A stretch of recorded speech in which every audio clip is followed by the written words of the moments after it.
Good morning to all of you. Today we will study next topic, that is the forces between the multiple electrical charges superposition principle.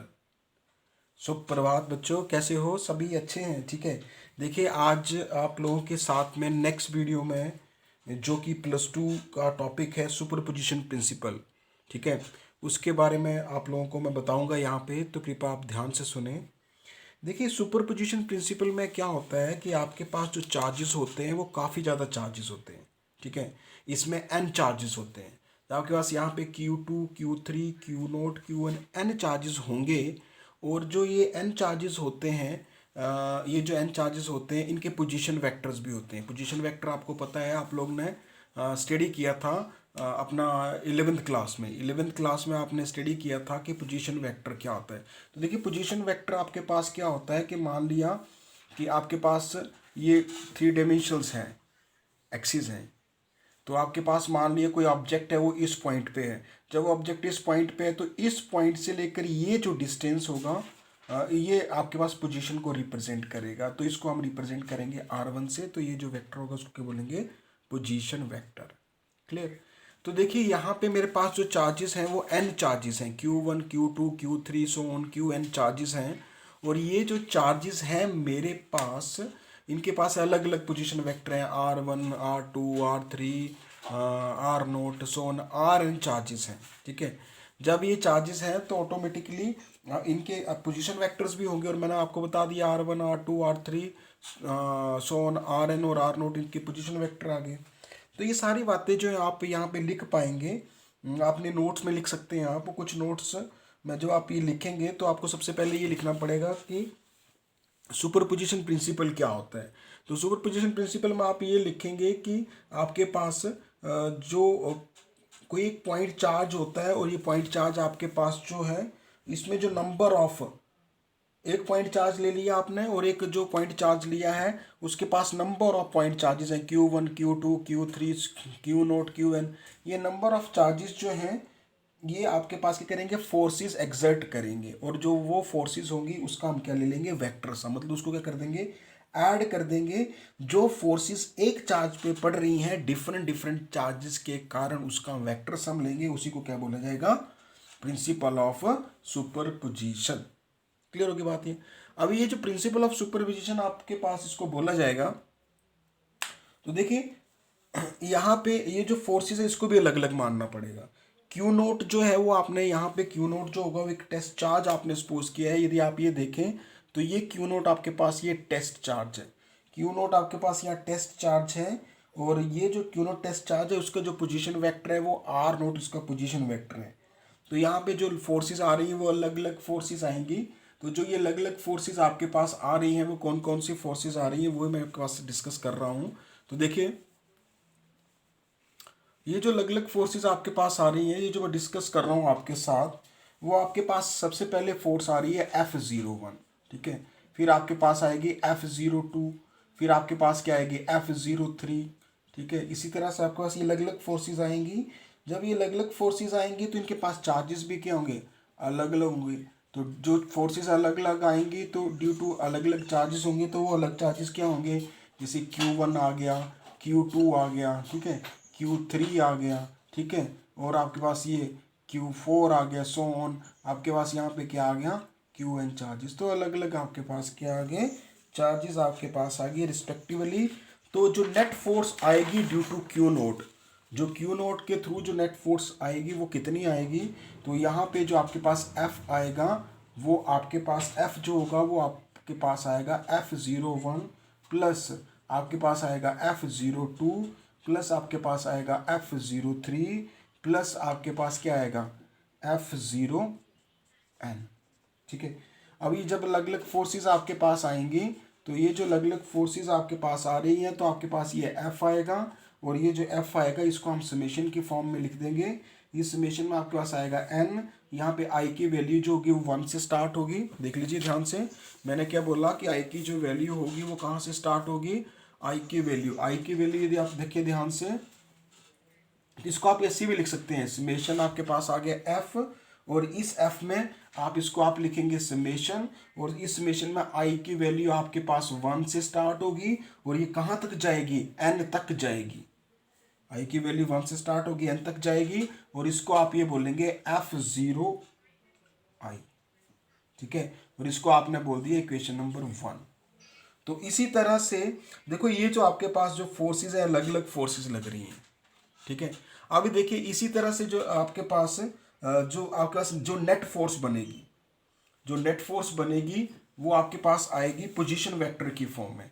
तो जो net force position vector की form में आपके पास आएगी, वो आपके पास force क्या आएगी, वो आप लोगों को लगाऊं बताने, जरा ध्यान से देखेंगे, ठीक है। तो वो जो फोर्स आपके पास आएगी, वो आपके पास आएगी, यहाँ पे देखिए वो फोर्स आपके पास बनेगी F01, F01 1/4 pi epsilon not, और यहाँ पे आएगा Q0 इंटू Q1, और यहाँ पे आएगा R0 माइनस R1, और आपके पास यहाँ पे नीचे जो वैल्यू आपके पास आएगी, वो आपके पास वैल्यू आएगी R0 माइनस R1 का क्यूब। ऐसे क्यों हुआ, क्योंकि ये जो एक्सप्रेशन है ये पोजीशन वेक्टर का है। ये तो जो आपके पास ये फोर्स आ रही है, फोर्स जो आ रही है जो मैंने अभी लिखी थी, मैं दोबारा से लिख रहा हूँ यहाँ पे, ये जो फोर्स मेरे पास आ रही है F01 जो फोर्स आ रही है मेरे पास, ठीक है जी, ये देख लीजिए ध्यान से, ये जो आपके पास आ रही है F01, ठीक है। अभी भी दिखाई नहीं दे रहा है, तो यहाँ पे मैं इसको दोबारा से पूरा रेज करके फिर लिखता हूँ। ये जो आपके पास फोर्स आ रही है F01, ये आ रही है 1/4 पाई एप्सिलॉन, ये है ना, अभी तो दिखाई दे रहा होगा। तो ये है F01, और ये F01 आ रहा है 1/4 pi epsilon Q0 Q1 R0 minus R1 upon R0 minus R1 का होल क्यूब, ठीक है। ये जो इक्वेशन आपके पास आ रही है, ये इक्वेशन आपके पास आ रही है कूलम्स लॉ के। ये कहां से आ रही है, कूलम्स लॉ के। अभी ये जो कूलम्स लॉ है, यहां से आपके पास ये फोर्स आपके पास आ रही है, ठीक है।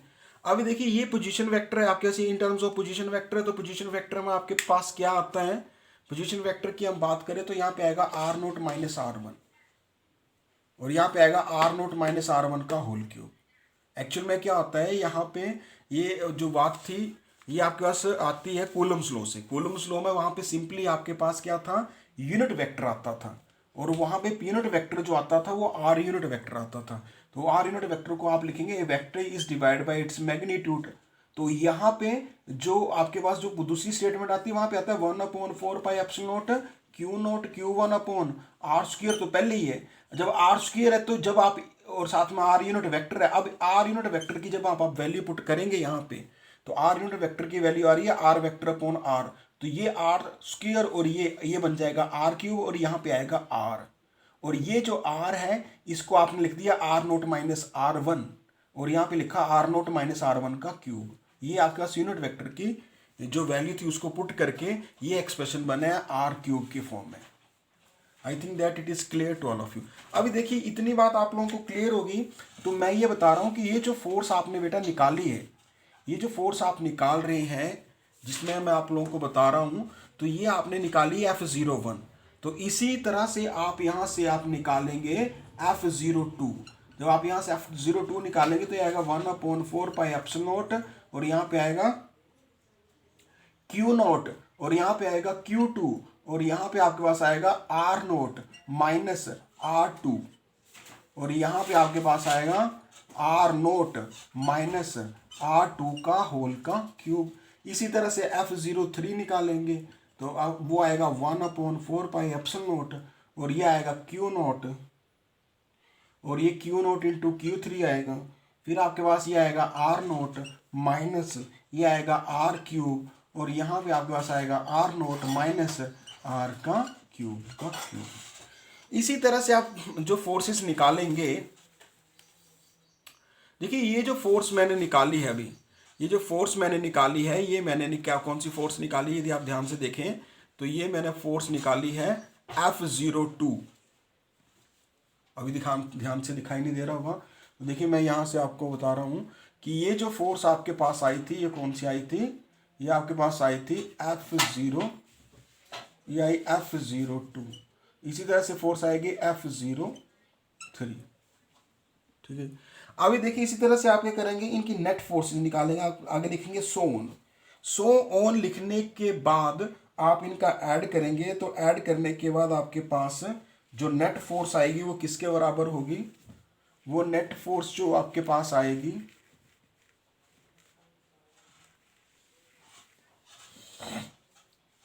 जो नेट फोर्स आपके पास आएगी वो किसके बराबर आएगी, इनमें सभी फोर्सेस को आप ऐड करेंगे।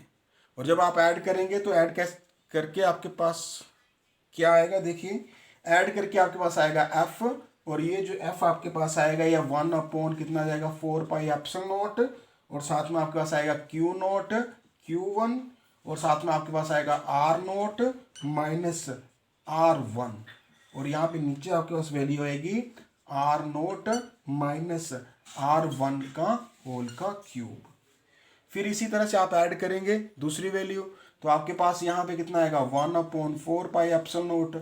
चेंज क्या होगा, जहाँ पे ये Q0 लिखा है वहाँ पे Q0 ही रहेगा, लेकिन जहाँ पे ये Q1 लिखा है वहाँ पे ये Q2 आएगा, और यहाँ पे आएगा R0 माइनस R1, और यहाँ पे आपके पास आएगा R0 माइनस R1 का क्यूब। इसी तरह से आपके पास आएगा 1/4πε0, और यहाँ पे आएगा Q0 से आपके पास आएगा Q3, और यहाँ पे आएगा R0 माइनस R, यहाँ पे आया R2, और यहाँ पे आएगा R3। ठीक है जी, प्लस आपके पास यहाँ पे आएगा सो ऑन, तो ये सो ऑन आएगा आपके पास, और यहाँ पे आपके पास आया R0 माइनस, यहाँ पे आया था R2, और यहाँ पे भी आएगा R3 का क्यूब। अभी आपके पास आएगा प्लस सो ऑन। तो इसी तरह से आप जब नेट फोर्स निकालेंगे इसकी, तो लास्ट में जो इक्वेशन आएगी 1 + 1/4πε0, और यहाँ पे आपके पास आएगा Q0, और यहाँ पे आएगा Qn, और यहाँ पे आपके पास आएगा R0, और यहाँ पे आपके पास आएगा माइनस Rn, अपॉन में आपके पास आएगा R0 माइनस Rn।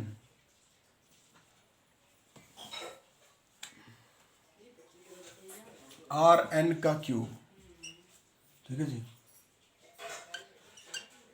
फिर आप जब इस सारी वैल्यू को लिखेंगे तो ये आपके पास वैल्यू आएगी F इज इक्वल टू आपके पास यहाँ पे क्या आएगा, Q0 बाहर आ जाएगा, Q0 अपॉन आपके पास आएगा 4πε0।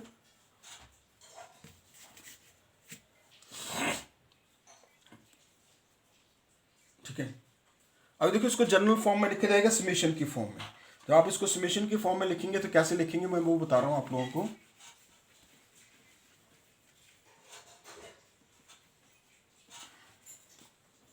देखिए इसमें ये लिखा जाएगा कि एफ आपके पास एज इट इज ही रहेगा, और ये वैल्यू आपके पास आएगी Q0, और यहाँ पे आपके पास आएगा 1/4πε0, और यहाँ पे आपके पास आएगा समेशन, यहाँ पे आएगा n, आई की वैल्यू आपके पास कितनी आएगी 1, और यहाँ पे आपके पास आएगा Qi, और Qi के बाद आपके पास आएगा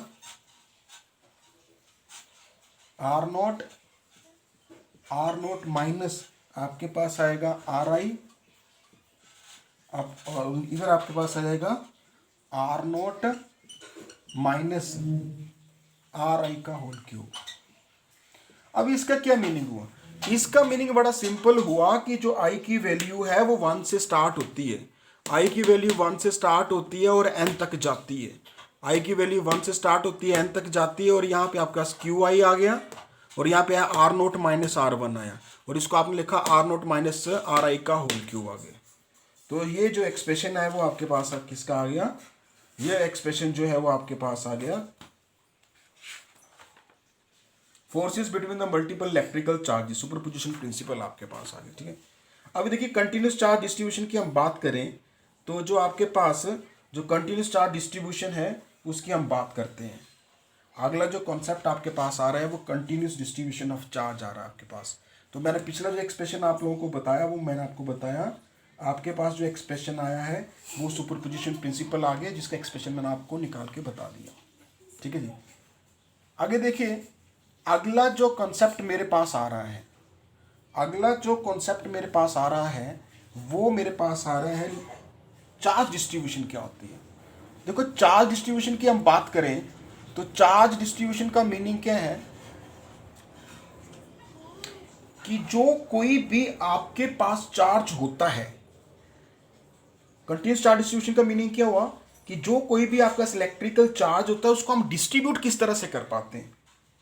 ठीक है, तो देखिए ये तीन तरह से जो चार्ज है वो डिस्ट्रीब्यूट हो पाता है। सबसे पहले मेरे पास आता है linear charge distribution, linear charge distribution. ठीक है जी। दूसरा मेरे पास आता है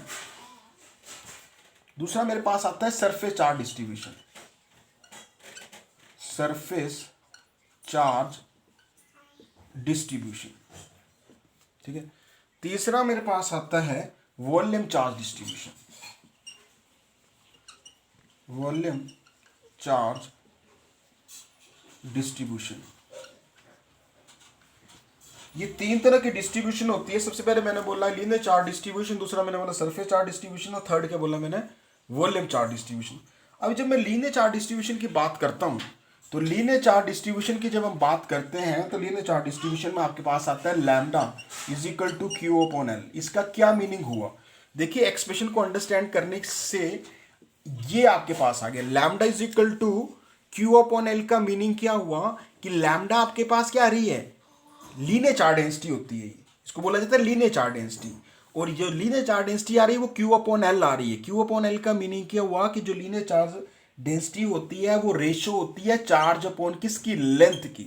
जब चार्ज को आप लेंथ के साथ डिवाइड करते हैं तो आपके पास ये जो आपके पास आती है ये लीनियर चार्ज डिस्ट्रीब्यूशन आती है। ठीक है जी। अब इसकी यूनिट की हम बात करते हैं तो चार्ज की यूनिट क्या होती है, देखिए एसआई में इसकी यूनिट की बात करेंगे तो एसआई में जब इसकी यूनिट की बात करेंगे तो आपके पास चार्ज की यूनिट क्या होगी, सबको पता है चार्ज की यूनिट क्या होती है, कूलम। चार्ज की यूनिट कूलम होती है तो लेंथ की यूनिट क्या आएगी, मीटर। तो आपके पास ये बनेगा कूलम पर मीटर। तो कूलम पर मीटर जो है वो आपके पास किसकी आ गई, लीनियर चार्ज डेंसिटी की आपके पास क्या आ गई, यूनिट्स आ गई। ठीक है।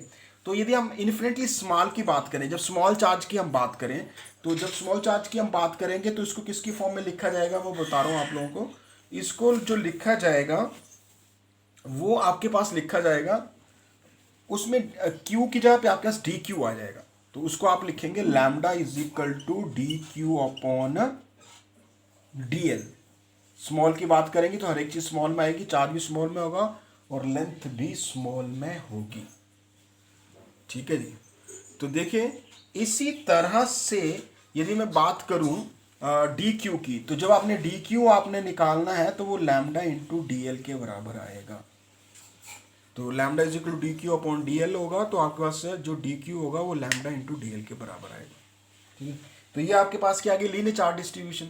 अभी इसी तरह से आप क्या कौन सी डिस्ट्रीब्यूशन निकालेंगे, सरफेस चार्ज डिस्ट्रीब्यूशन। जब आप सरफेस चार्ज डिस्ट्रीब्यूशन निकालेंगे तो उसमें क्या कॉन्सेप्ट आएगा वो मैं आप लोगों को बता रहा हूँ, देखिए ध्यान से। तो उस कॉन्सेप्ट में जो सरफेस चार्ज डिस्ट्रीब्यूशन होगी उसमें जो आपके पास कॉन्सेप्ट आएगा वो आपके पास आएगा sigma, sigma is equal to Q upon S. अभी लीनियर चार्ज डिस्ट्रीब्यूशन में क्या था कि जो चार्ज आपने डिस्ट्रीब्यूट किया था वो किसी वायर के ऊपर किया था, कोई वायर थी उसके ऊपर चार्ज को डिस्ट्रीब्यूट किया था। लेकिन जब सरफेस चार्ज डेंसिटी की बात करेंगे तो कोई भी सरफेस, जैसे मान लीजिए मेटल कोई शीट है, मेटल की शीट के ऊपर जब आपने चार्ज को डिस्ट्रीब्यूट किया देन आपके पास जो डिस्ट्रीब्यूशन होगी वो सरफेस चार्ज डिस्ट्रीब्यूशन होगी और इसका जो सिंबल आएगा वो आपके पास आएगा sigma is equal to Q upon S के बराबर। ठीक है जी। और पिछले केस में क्या आया था, क्यू अपॉन एल हुआ था। एल क्यों हुआ था, क्योंकि लेंथ के ऊपर जो चार्ज डिस्ट्रीब्यूट हो रहा था और यहाँ पे कहाँ पे डिस्ट्रीब्यूट हो रहा है, ये सरफेस एरिया के ऊपर। अभी देखिए बात करते हैं सरफेस चार्ज डेंसिटी की, ये सरफेस चार्ज डेंसिटी की या सरफेस चार्ज डिस्ट्रीब्यूशन की। तो चार्ज आपने कहाँ पे डिस्ट्रीब्यूट किया, सरफेस के ऊपर। मतलब आपने कोई शीट थी आपके पास, चाहे वो किसी भी मेटल की थी, तो वो सरफेस चार्ज डिस्ट्रीब्यूशन होगी। अभी sigma is equal to Q upon S की बात की तो आपके पास सिग्मा जो चार्ज है उसकी यूनिट आपके पास कूलम रहेगी और आपके पास एरिया की यूनिट आएगी मीटर स्क्वायर। तो आपके पास यह है कूलम पर मीटर स्क्वायर। तो कूलम पर मीटर स्क्वायर जो है वो surface charge distribution, surface charge density की यूनिट आ गई आपके पास, जिसको आपने सिग्मा बोला गया आपके पास। ठीक है जी। फिर आपके पास यहाँ पे बात आती है डी क्यू। जो डी क्यू आपके पास बात आती है तो वो आपके पास आती है सिग्मा इंटू डी एस के बराबर।